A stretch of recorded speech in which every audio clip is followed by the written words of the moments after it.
Who is Theophilus and why is Luke writing to him? Today on the Midweek Move, we're going to discuss that and a whole lot more.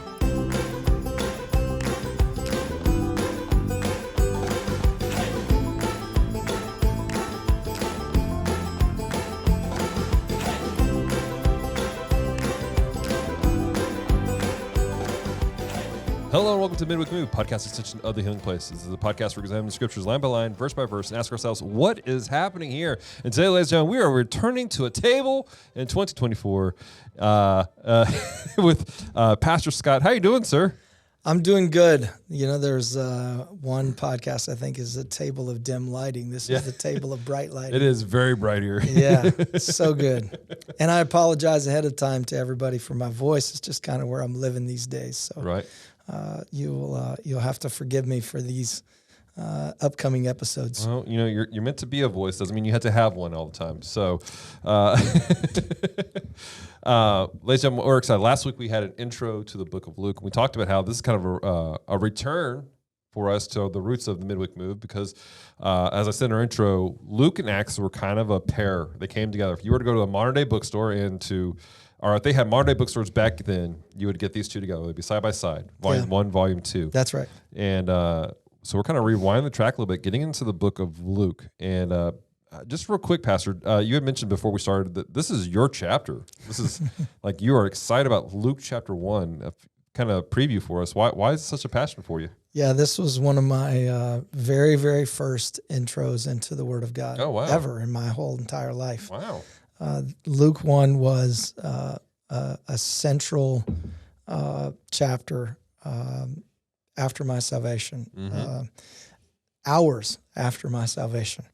And because when I gave my life to Jesus, one of the things that happened in that conversion, quote unquote, experience and giving my life to Christ was I had this sense, and I didn't know anything about hearing from God or anything like that. I just was repenting and giving my life to Jesus and accepting his sacrifice that he had given and repenting for my sins and believing in my heart and confessing with my mouth. And in the midst of that, I had a sense. At that time, I thought, well, this is just a sense, my sixth sense. That whole, secularized New Ageism is just kind of where I came from. But as I was giving my life to Christ, I kept hearing, well, hearing is relative too, because you can say hearing with the ears, but it was more of just a hearing in my heart. Yeah. John the Baptist.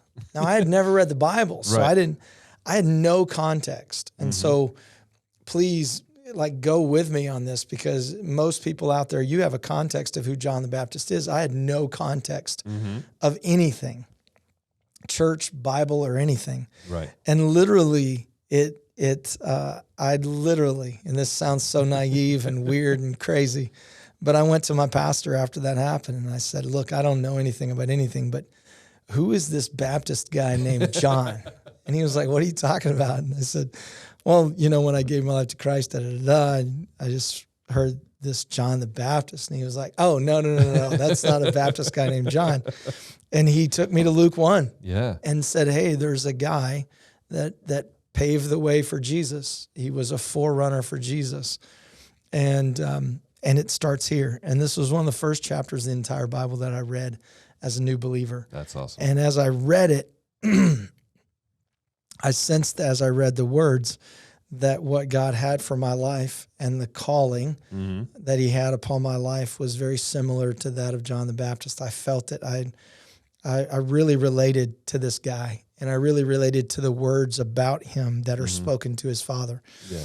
And so that has pretty much lived itself out to be true. And I'm not saying I'm John the Baptist. I'm just saying that the calling and the mantle that was placed upon his life, I have felt that very strongly and deeply in my life. And I've tried to do my very best to allow God to work that out in my life and to be that voice crying in the midst of the wilderness. And if you've known me for any amount of time, you know that you're going to hear that terminology at some point in our conversation about not being an echo, right? But being a voice. Being a voice. That's right. So I am very excited about this, but it also literally takes me back to my roots. Yeah. not just at the table of bright lighting, but just the roots of my salvation. And in about 2.5 months, it will be 30 years of salvation. Wow. And so all this is kind of fitting in a really weird time space, almost like a time space continuum.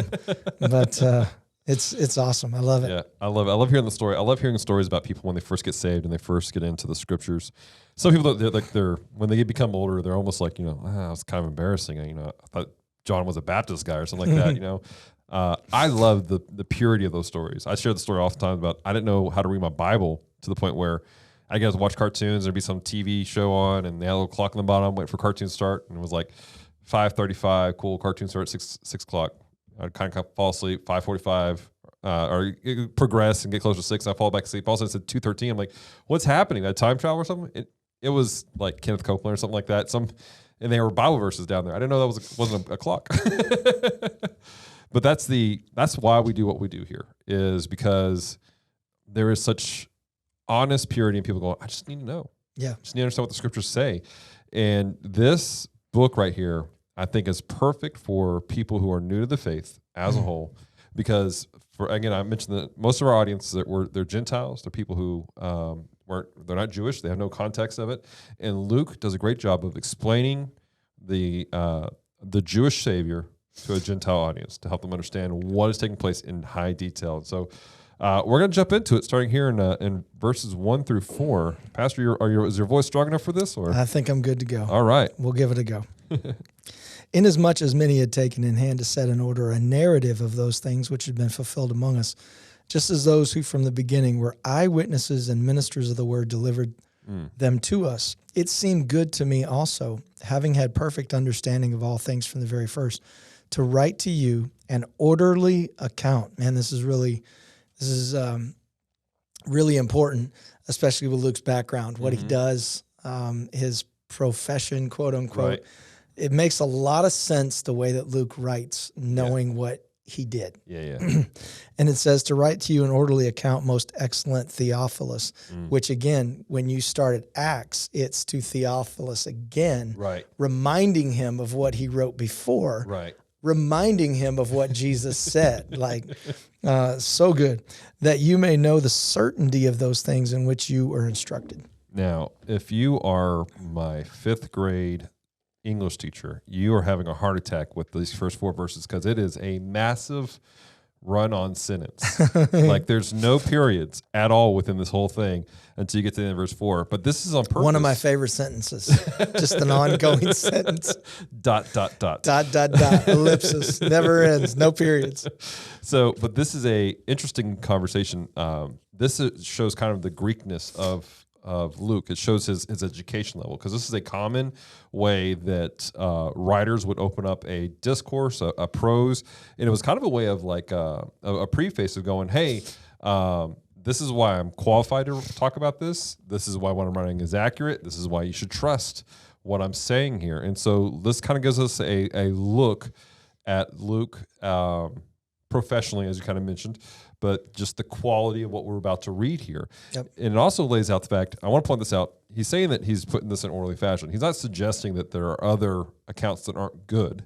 Right. By this point, likely the book of Mark was out in circulation, and he's probably seen the book of Mark. He's like searching Mark or any other ones. He's just saying, look, I've done the research. I've put the work in. I need to present this to you, Theophilus, in an orderly fashion. I'm not just going to throw you just random stuff. This is something you can trust that has been put together for you. Not totally unlike other authors who would preface things. Yes. Paul would even preface like how he was about to approach them. So I'm going to approach you from a theological law because I know it. I was raised in it. I'm more learned than maybe all of you. Right. Or no. I'm coming from a bond servant. I'm coming from a servant mentality. I'm just here to serve you. Yeah. Not coming as this super highly educated guy. Even Peter would come in a certain way of letting people know, here's how this is coming to you. So it's not, again, it's not specific unto Luke, but it helps us to understand why Luke is saying this. Exactly. Now, this whole thing about Theophilus, we talked about how Acts is addressed to Theophilus. And we talked about this when we covered the book of Acts, which, by the way, if you go to the playlist on YouTube, you can have the whole conversation there. By the way, that book of Acts study was awesome. It was great. It was amazing. People still going back to that one, man. It was good. So, speaking of Acts, complete side note, here at the Healing Place, I was going to say it too. we just started a church-wide Bible study. That's right. Our Bible reading plan in the book of Acts. And so if you're like, hey, I need help understanding it, check out the playlist. I just read that yesterday, the very first part of Acts to Theophilus. And I thought about Luke chapter 1. I was like, man, this is crazy. We did not actually plan that. We didn't plan this at all. We did not plan that at all, man. I thought that was really cool. It all just collided. But like we said, we don't know who Theophilus is. Some suggest maybe it's a stand-in name for the general body of Christ. But the attachment of the honorific that's there, the most excellent Theophilus, suggests this is more likely, this is a real person who is high of authority, who is some sort of official. Now, there's some questions about to whether or not maybe he was a Gentile leader who's like, I need to know about this Jesus guy that I'm hearing about. I'm hearing these weird rumors that perhaps maybe he wasn't actually a person, or I'm hearing these Gnostic beliefs, or I just need to understand, period. And so he contracted Luke to do that. Or perhaps, and this is one of the things that I've literally just recently found out, possibly there was a legal reason that in this time frame, Luke possibly was writing to Theophilus going, hey, look, let me help you understand how these Christians are still part of this Jewish organization. They're the extension of the Jewish faith, which would add to the reasoning why there's so many conversations about the Jewishness of Jesus and explaining Jewish theology, explaining Jewish customs throughout the entirety of the book of Luke and even into the book of Acts. And so there's some interesting back and forth with that conversation there. Yeah, I would probably fall less into that camp because of the book of Acts. Because the way that Luke lays out the book of Acts, it doesn't seem like that form would be to someone like that. It seems more of a, again, the Acts of the Apostles. So it's not necessarily, it's the same author, same pattern, but content is completely different from the book of Luke to Acts. And so for me, I'm kind of like, I'm not sure. I get that. One author's talked about some of the similar stuff to it, and the one thing they talk about is the when you get to Acts, you have the issues with the Sanhedrin and not Sanhedrin, but the organizations, the leaders as a whole, and the apostles dealing with them. And he said, that's kind of why they kind of fell off. They're like, maybe it's not this legal conversation. At the same time, it could be helping to explain why there is kind of this tension between the Jewish believer or the Jewish Christians and the Jews, period. And so it's a really interesting conversation. Well, and the fact that Luke really does go into detail, especially in the aspects of healing through the ministry of Jesus, but then also in the book of Acts, it's not just about the expansion of the church, but there is details given of healings and different things taking place. Lame man at the gate is a perfect example of the authorship of Luke, because there's 5, some say even 7 words in 3:4 with the lame man at the gate, different words that mean healing.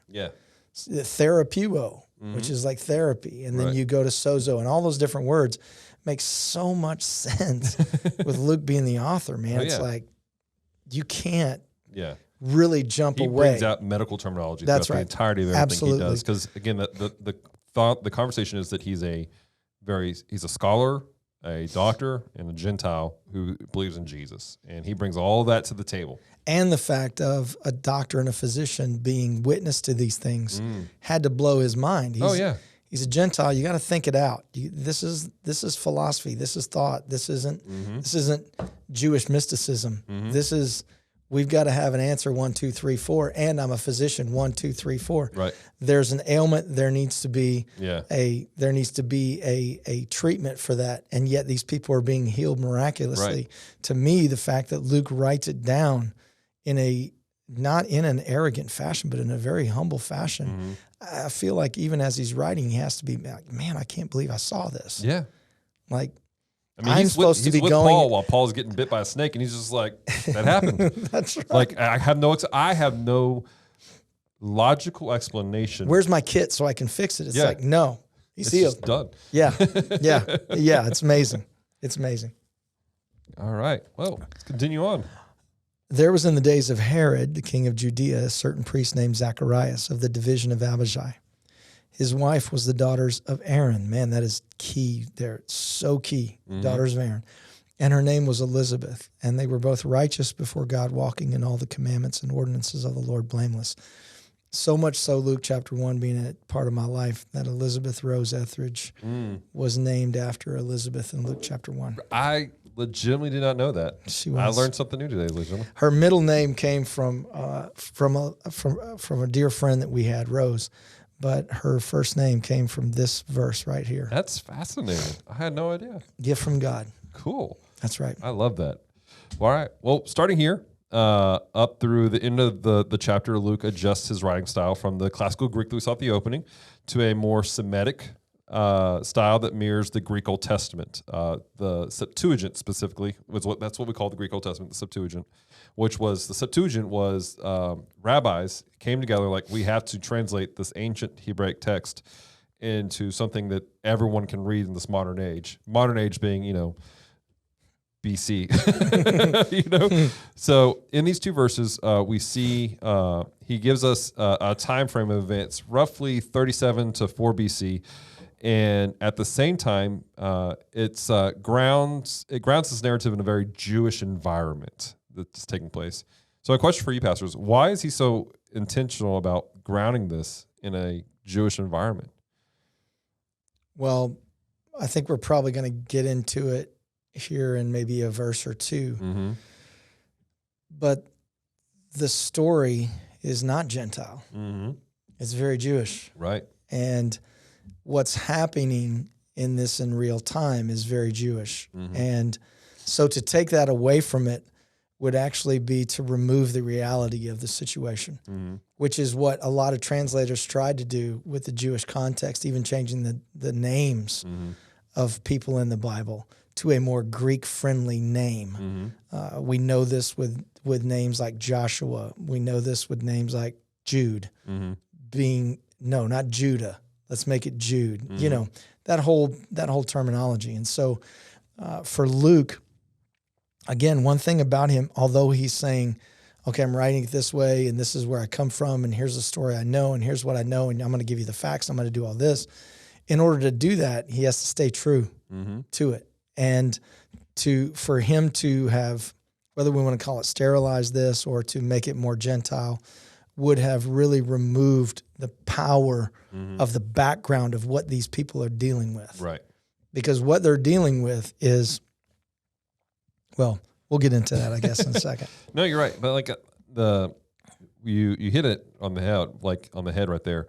This is a Jewish story. And if we remove that, we won't understand fully. And that's the thing, is he's helping the reader, Theophilus and whoever else, understand the gravitas of what's taking place, the story of Jesus. And you have to bring that into this in this Jewish world. But what I love about it is that throughout this, he does go back and forth between this very Semitic Greek style, our Jewish style, to a more traditional Greek style throughout his writing.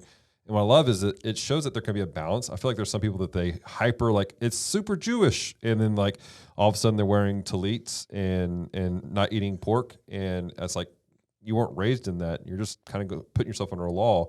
To the people who just like, we don't care about the Jews. I'm like, oh, you can't do that either. Yeah. There's a balance, and Luke does a great balancing act throughout the entirety as he presents the story of Jesus. Yep, absolutely. All right, verse 7, but they had no child. Now this is, again, we hear that in our day and we're like, oh, that's normal. Like right now, especially in America, people are having children later and later and later. And some choosing not to have children at all. Yeah. But to say they had no child brings up, because Elizabeth was barren. And they were both well advanced in years. So they're old, they're barren, but yet they're both from a priestly lineage. So to be old and barren, the woman would have been looked upon as cursed. Yeah. But for the woman to be of the Aaronic priesthood and to be barren would have been the ultimate shame. it's almost as if, you think about someone in society, who is supposed to carry this torch and be the highest of high society, and think of whatever you think should be built into that structure to say they are qualified to be that. Mm-hmm. Remove that from them. Mm. And then they're not just like everybody else. They're worse because their position is supposed to put them here. Right. But because something is missing from their own life, now they're worse than the worst. Yeah. And so here you have these older people, barren, but from the priesthood. And you have, again, not only a priestly line, but the priestly line. Right. The Aaronic priesthood. Right. And then you have a husband who is in the priesthood doing the duties of the priests. Right. And this would have been, I don't think we don't even have a parallel today, I don't think. Mm-mm. I think the closest parallel we could have is like pastors of a church who may have adult children who are not living for the Lord, and maybe have had a really hard struggle, and maybe the church or the body looks at them and goes, oh, how can you preach this to everybody else and your own kids aren't? Like, people can be so brutal, and people can be so unloving and unkind and unforgiving. Okay. And we think that our culture today is hard. That culture? Oh, it's much worse. Oh, I mean harsh. And this is something I'm jumping on a soapbox about right now. Mm-hmm. We are so unforgiving of generations before us because we think we're so enlightened that we would have made a different decision than they made then. Nope. We wouldn't have. No. People can look back to 1930s Germany and the Christians and the people in Germany and go, how could you? How could you? You have no idea when 80% of your adult men died in the First World War, and 10% of them came back maimed, and you have a fatherless generation. Yeah. How in the world? They're just trying to survive. Yeah. They're not trying to be plugged into everything that's going on in the world. They're just trying to survive in their little unit. And for us to think that somehow, I would have done this. No, you wouldn't have. Mm-mm. You wouldn't have. And for us to look back to this time frame, to see these two people who are righteous before the Lord is clear. Mm-hmm. They're righteous before the Lord. They're good people. They pray. They give alms. They give their service to the Lord. And yet they are a scourge. They're looked at as a scourge. Even when Zacharias is going to the priest and to do his duty, he had to be looked upon as less than everyone else because they were barren. Right. And so I think that, again, I think it goes back to Luke not changing the narrative at all to make it more palatable for the audience and the hearer and the reader. Right. But really laying that out. Those words were put in there for a reason. Yeah. The word barren was there for a reason. Well advanced in age. The fact that he could have just said that Elizabeth was Elizabeth and Zacharias was a Zacharias, but he said they are from the priesthood. Those are very, very intentional statements put in there by Luke. Exactly. And this is the reason why they read this story, they kind of blow through it and they miss these small details. That's why we do this word for word thought process. That's right. Because now this is a much more dynamic story. Now we have a hurting couple who's shamed in society. And here in a minute, we're about to see a miraculous thing take place to a shamed family. So let's continue on, Pastor. All right, verse 8 and 9. So it was that while he was serving as a priest before God in the order of his division, according to the custom of the priesthood, his lot fell to burn incense when he went into the temple of the Lord. Okay, so here we see Zechariah's division was chosen for service. Now we need to explain some things because again, this is different for us. We don't have this happening. Within the priesthood, there are 24 divisions. This was kind of patterned after what was set forth in 1 Chronicles, chapter 23, when David organized the Levites in the first place. Now, when they went to Babylon, went to captivity, things kind of just got scattered. So they're not exactly the same, but they're kind of put together as best as they could. Now, these groups weren't, as they did this though, they served in the temple for 1 week, twice a year. That was the assignment for each division. 1 week, twice a year. What makes Zacharias serving as a priest, though, so special in this situation, Pastor? Well, one thing, we point out is that this is not something he was doing every week. It's not something that was taken for granted. It was very special. Like you said, it for him, it may have been one of the duties that he did once every 8 years, once every 10 years. For some, maybe once in a lifetime. Yeah. This is not something that was just a throw-in. This is something that was taken very seriously. Right. This isn't just, hey, I'm going to church on Sunday morning. I'm going to preach a message. It's going to be awesome. It's going to be great. It's going to be beautiful. I'm going to get to pray for people. And, man, we're going to come back next week, and we're going to do it all over again. Man, we're going to come Wednesday night, and we're going to do it all. No. This was a different deal. And so what makes him serving as a priest in this specific scenario is that here is someone who's giving their service to the Lord, sacrificing this service to the Lord, praying before the Lord, being righteous before the Lord, and yet still left wanting. And I think one thing that adds the layer to the story is he is a priest. That, to me, that's what makes it so special. You probably got a couple more thoughts, but to me, because of the way this is about to play out, had it not been a priest, had it been a guy and his wife is barren, okay, they're looked upon that way. But God has not heard your prayer, man. Yeah. God's not listening to you. Right.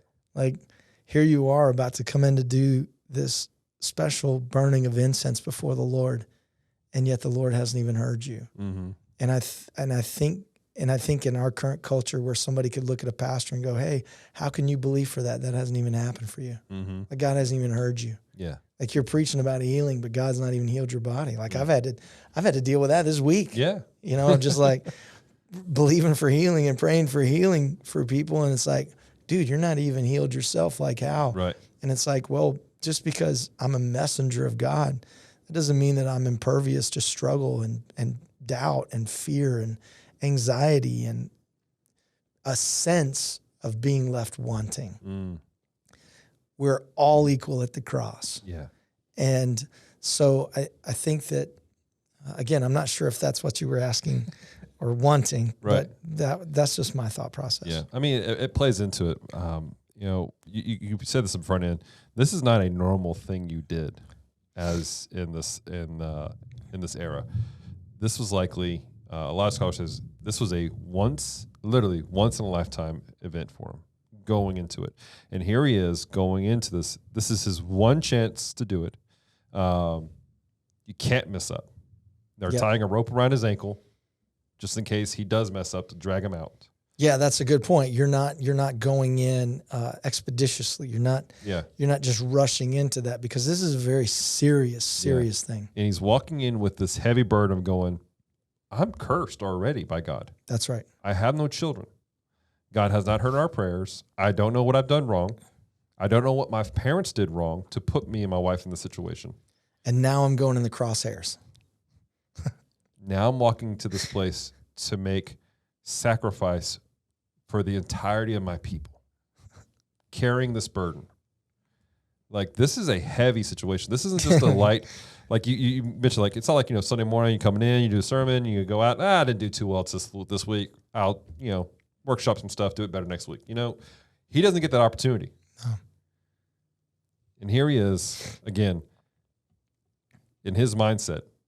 Culture has cursed him. God has cursed him. And now he's before the holy God himself. Yeah. Yeah. And now one more layer of pressure. If you could read verse 10, sir. And the whole multitude of the people was praying outside at the hour of incense. So in addition to everything, everyone's outside watching him. Waiting. That's right, waiting.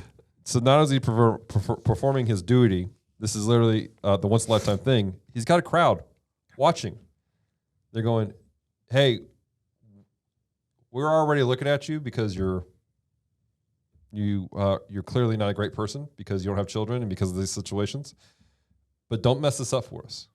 Yeah. But I also think that, they're praying outside even for him. And some and again, this is all speculation. Sure.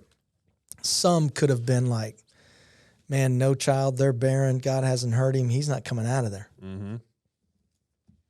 Yeah. Like, he's not coming out of there. What is God going to do to him? What is going to happen? But one thing that we haven't approached is that historically, we don't really have a record of that kind of that 400 years, 400 plus or maybe under 400 years of quote unquote silence from heaven. Oh, yeah. No angelic visitation, no words from the Lord. Mm-hmm. Prophets aren't running around everybody saying, thus saith the Lord. There's been this dark period. Right. And so this period they're living in is dark. It's very dark. Mm-hmm. And I think we forget that when we read this part of it. Mm-hmm. Because when Christ is announced to Mary, it's a dark period of time. Mm-hmm. When Christ is announced to Joseph through the angel, it's a dark period of time. Yeah. There's a hopeless nature that's fallen on the earth, Mm-hmm. and especially in this area in which they are. Mm-hmm.